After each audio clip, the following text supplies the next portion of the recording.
What specific laws targeted Black education at the time? Have you ever wondered how laws shaped the education of Black individuals during the American Civil War? The struggle for education was deeply intertwined with the fight for freedom and equality. Several laws specifically targeted Black education, creating barriers that were hard to overcome.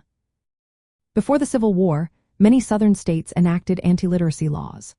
These laws made it illegal to educate enslaved individuals. For instance, after the Stono Rebellion in 1739, states passed laws to prevent enslaved people from learning to read or write. This was a direct response to fears of insurrections.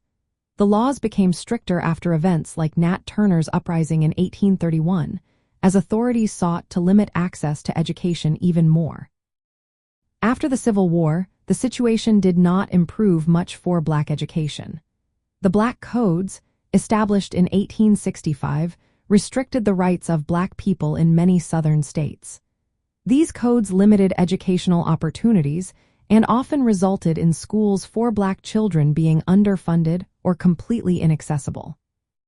Segregation laws further complicated the educational landscape.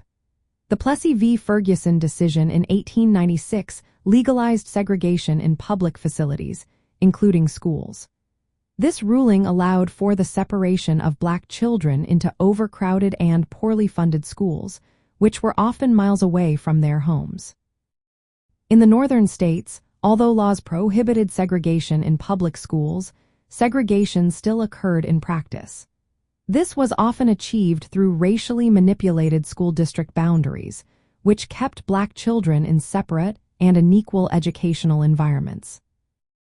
Additionally, some northern states had laws that restricted the establishment of schools for Black students who were not residents.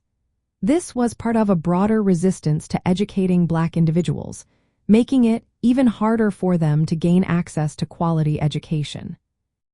In the context of the Abolitionist movement, figures like Prudence Crandall faced significant opposition while trying to educate Black students. Crandall opened a school in Connecticut for Black girls, but she encountered local resistance and hostility. Her efforts highlighted the challenges faced by those advocating for Black education during this tumultuous period. Despite these obstacles, the fight for equal access to education continued. The struggles of individuals like Prudence Crandall laid the groundwork for future civil rights movements, emphasizing the importance of education in the quest for equality.